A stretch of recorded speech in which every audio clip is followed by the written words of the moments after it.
इस पूरी जर्नी को ये मैं आपको बताने वाला हूँ और शुरू ही करने वाला था कि एक ब्यूटीफुल बटरफ्लाई हमारे सामने आ गया। तो चलिए दोस्तों, अब हम स्वागत है आपका हमारे YouTube channel Datta Murkute wildlife में।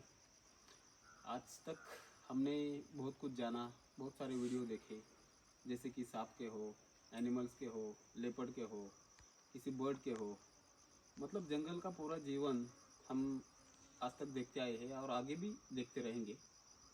लेकिन इन सब में मैं आपको एक बात बताना चाहता हूँ कि किस तरह मैं इस क्षेत्र में आया। ये एक बहुत ही रोमांटिक कहानी है, एक अलग ही है। मुझे भी नहीं पता था कि मैं कभी इस तरह वाइल्ड लाइफ में आ जाऊंगा, कभी सांप पकड़ना सीख पाऊंगा। ये करीब सन 2000 की बात है। उस टाइम में मैं 12 साल का था और हम हमारे गांव से 20 किलोमीटर दूर हमारे एक टीचर है, उनके घर मतलब उनके गांव हम काम करने गए थे। वैसे हमारी परिस्थिति काफ़ी गंभीर थी उस टाइम में, बहुत हम गरीब थे। मेरी माँ अकेली ही हम सबको पालती थी, इसलिए हम उनकी खेती करने के लिए छुट्टी के दिनों में गए थे। जैसे कि स्कूल की छुट्टी होती है, तो ऐसे टाइम में क्या होता है, उस टाइम में हम लोग वहाँ गांव था और गांव से दूर हम एक बस्ती में रहते थे जहाँ पे उनकी खेती थी। और उस बस्ती में रहते समय वहाँ से आना पड़ता था हमें दूर से कि कुछ मटेरियल बाज़ार वगैरह ले जाना हो, तो हमें वहाँ से पैदल आना पड़ता था 2-3 किलोमीटर। तो हम लोग आ रहे थे। मैं इस वीडियो को बहुत बड़ा तो नहीं करूँगा क्योंकि ये बहुत बड़ी कहानी है और ये कोई कहानी नहीं बल्कि मेरे जीवन की असली हकीकत है। मैं कैसे इस क्षेत्र में आया। सब लोगों को डर रहता है कि किस तरह बहुत सारे लोग, मतलब ज़्यादा से ज़्यादा लोग सांपों से या फिर एनिमल से डरते रहते हैं, ख़ास तौर पे सांपों से डरते हैं। तो मेरी जर्नी कैसी रही, मैं क्यों आया, कैसे आया। सबसे पहले बात यह है कि मैं जब सांप पकड़ने सीखा उससे पहले मैं बहुत ज़्यादा डरता था। इतना डरता था कि शाम होने के बाद, अंधेरा होने के बाद मैं पेशाब के लिए भी बाहर नहीं निकल पाता था। इतना मुझे डर था। मैं अपनी माँ को साथ में लेके जाता था, वरना मैं बाहर नहीं जा पाता था। इतना डरपोक था। लेकिन उस टाइम में हम लोग जब बाज़ार लेने गांव में जा रहे थे, तो ऐसे ही क्या हुआ, वहाँ पे बहुत सारे लोग एक घर के आसपास में, बीच में एक घर है, घर के आसपास बहुत सारे लोग जमा हुए थे और लकड़ियाँ मार रहे थे। हम लोग रुके, लोग क्यों जमा हुए करके हम उधर गए देखने, और लोग ऐसे फटाफट आवाज़ आता था लकड़ियों का। तो उस टाइम में बहुत बुरा लगा कि ये सब क्या चल रहा है, किसको मार रहे हैं। हमें लगा लोगों का आपस में झगड़ा हुआ है क्या, लेकिन असल में ऐसा नहीं था। वहाँ पे एक सांप था और अब मैं बता सकता हूँ कि उस टाइम में वो कौन सा सांप है। वो एक रैट स्नेक था और वो रैट स्नेक अभी मैं बता सकता हूँ, लेकिन उस टाइम में मेरे को नहीं पता था कि कौन सा प्रजाति या फिर सांपों की कितनी प्रजाति होती है। इनमें से कुछ भी मैं नहीं जानता था। तो वो हम देखने गए। जब मैंने देखा कि वहाँ पे लोग एक सांप को मार रहे हैं, सांप अपनी जान बचाने के लिए दीवार के साइड से इधर से उधर भाग रहा है। नसीब अच्छा था उस सांप का कि किसी की भी लकड़ी उसको नहीं लगी, क्योंकि वो बिल्कुल दीवार को सटा के वहाँ से भाग रहा था इधर उधर अपनी जान बचाने के लिए। लेकिन दोनों तरफ से उसको रास्ता बंद था, इसलिए वो कहीं पे भी नहीं भाग सकता था। इसलिए इधर से उधर, उधर से इधर वो भागता था। और इनकी लकड़ी जो मार रहे थे लकड़ियाँ, वो दीवार पर जाके लगती थी, इसलिए वो बचा। लेकिन उस टाइम में पता नहीं मुझे क्या हुआ, मुझे इतना बुरा लगा कि मैं लोगों के बीच में से डायरेक्टली उस दीवार के पास जाके खड़ा हो गया। और सब लोगों ने काठी मारना बंद किया, क्योंकि मैं उस दीवार के पास खड़ा हो गया। जैसे मैं खड़ा हो गया, सांप इधर उधर भागता था, वो मेरे पास आकर टच हो गया। उसे लगा यहाँ पे कहीं छुपने के लिए जगह है, तो वो तुरंत मेरे पास आकर टच हो गया और मैं उसको वहाँ पे खड़ा हुआ। बहुत डरा था। उस टाइम में जब मुझे पता चला कि वो सांप मेरे पैर के पास आया है, तो आप यकीन नहीं मानोगे, सर से लेके पाँव तक पूरा मेरा बदन थर रहा था। और मैं इतना डर गया था कि पूरा मेरा बदन भीग गया था। डर के कारण घमौरी आया था, काफ़ी हाई ब्लड प्रेशर हो गया था और बहुत ज़्यादा मैं डरा था। मतलब मैं बयां नहीं कर सकता कि उस वक्त मैं कितना डरा हुआ था। लेकिन वहाँ तो गया, फिर लोग मेरे को बोले चिल्लाए मुझसे, पागल है क्या, मरना है क्या, तेरे को पता है क्या ये क्या है। ये सब मेरे को इस तरह जब चिल्लाए लोग, तब भी मैं वैसे ही खड़ा रहा, क्योंकि कुछ देर के लिए तबियत सुन्न हो गया, क्योंकि डर इतना मेरे अंदर था कि मैं अभी बयान नहीं कर सकता। फिर लोगों को मैं उस टाइम में किस चक्कर में बोला पता नहीं, लेकिन मैंने लोगों को बोल दिया कि उसको मारो मत, उसका क्या करना है वो मैं देखता, ऐसा मैं बोल के गया। फिर जो बोला है वो तो करना ही चाहिए, तो क्या करूँ कुछ समझ में नहीं आ रहा था।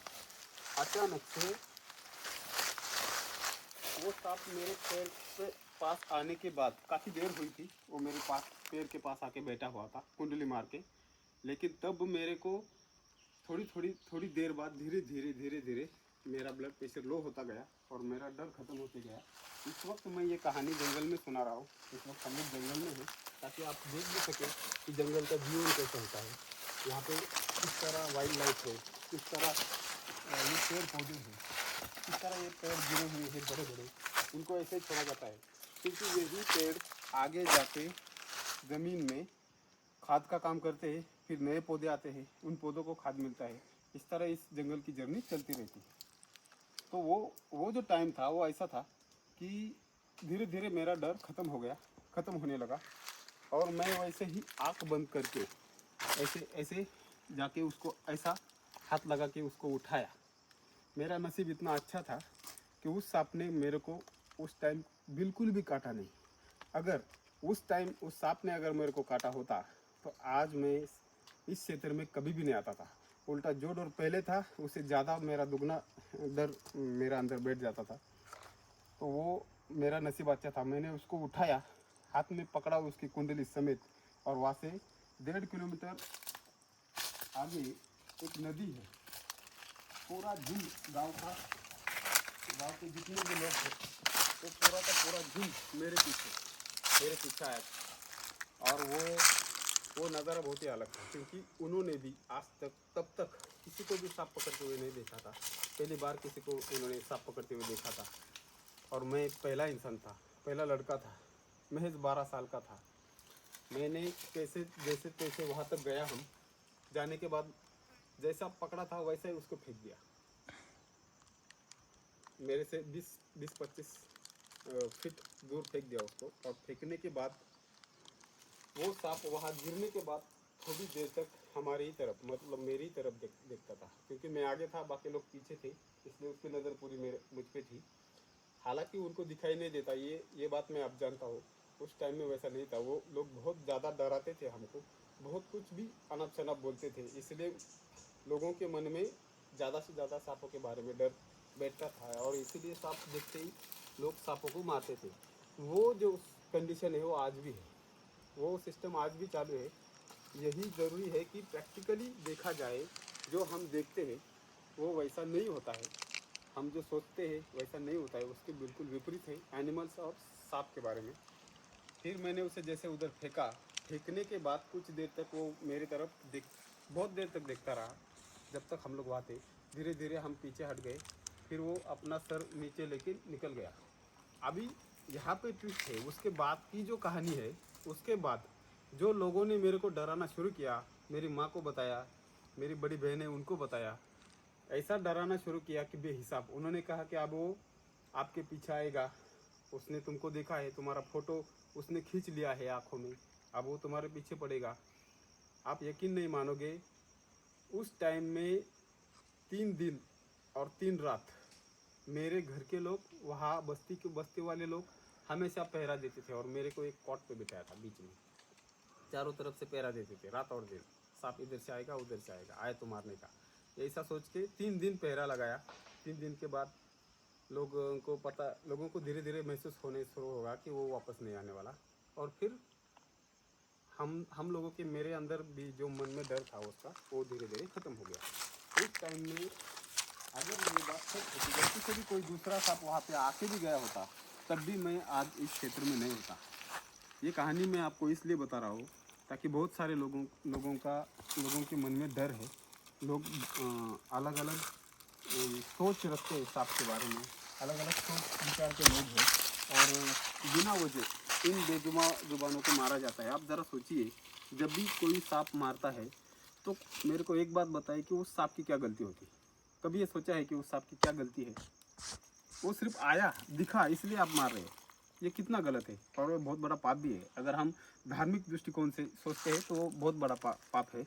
और साइंटिफिक वे से अगर हम उसको देखते हैं तो तब भी वो बहुत गलत है, क्योंकि प्रैक्टिकली ये सब फूड चेन के हिस्से हैं। सांप छोटे जीवों से बड़े जीवों तक एक दूसरे के फूड चेन के वो हिस्से हैं और ये टिका रहना ज़रूरी है, क्योंकि अगर हम लोगों ने इस तरह उनको मारना, अगर लोग लगातार उन्हें मारते रहेंगे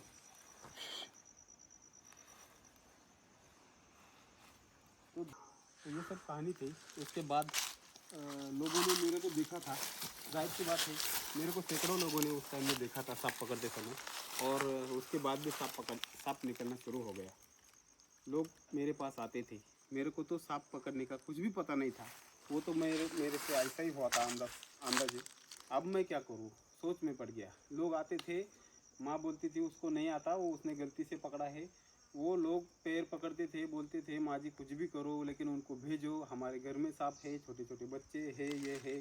फिर उनकी दया आती थी और मैंने उसके बाद दूसरा सांप उसी गांव में पकड़ लिया। और उस टाइम में मैंने उसको पकड़ने का कोई तरीका ढूंढ लिया।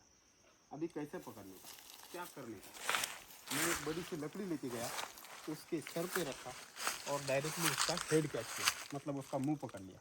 वैसा ही पकड़ के लेके जाता था, नदी पे छोड़ देता था। ऐसे बहुत दिनों तक चलता रहा। बाद में मैंने मुझे एक बुक मिला जो कि एक 39 सांप का उसमें जानकारी था।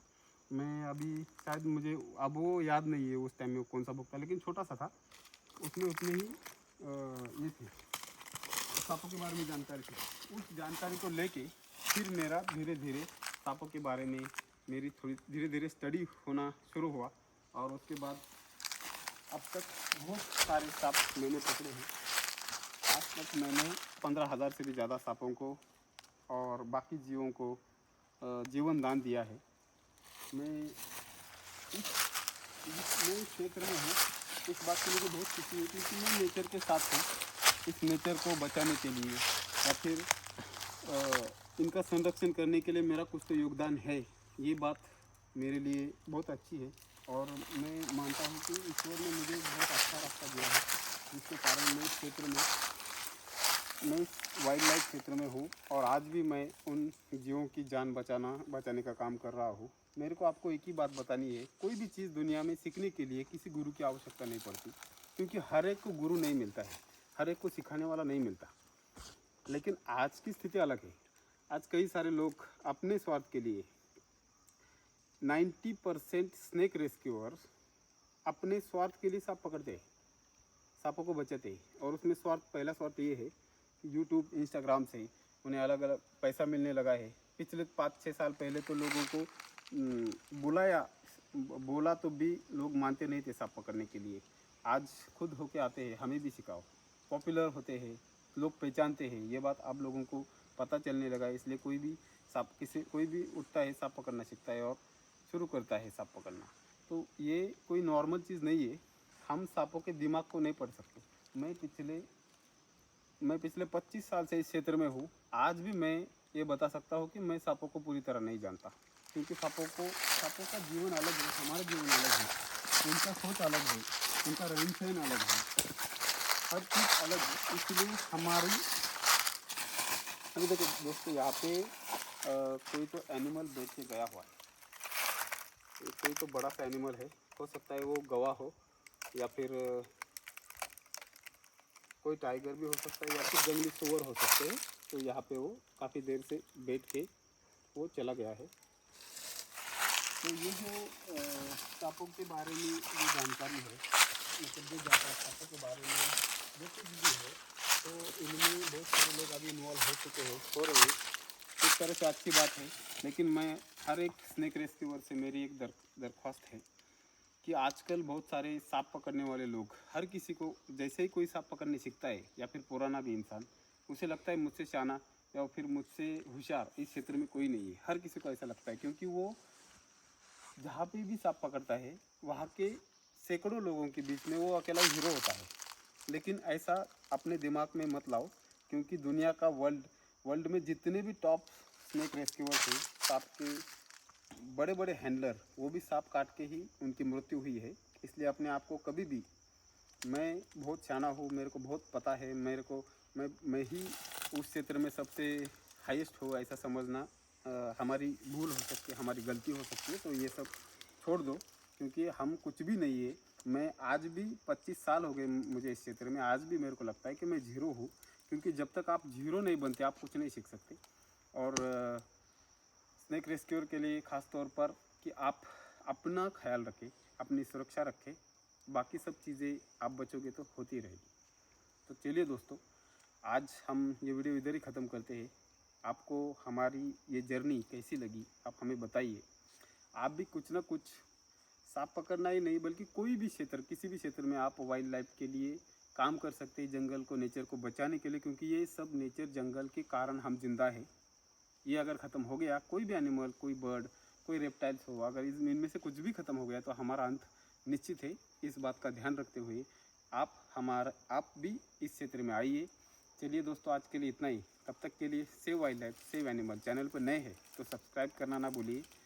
आपको वीडियो अच्छी लगी, कहानी अच्छी लगी तो एक शेयर करना ना भूलिए, एक लाइक करना ना भूलिए। तब तक के लिए सेव वाइल्ड लाइफ।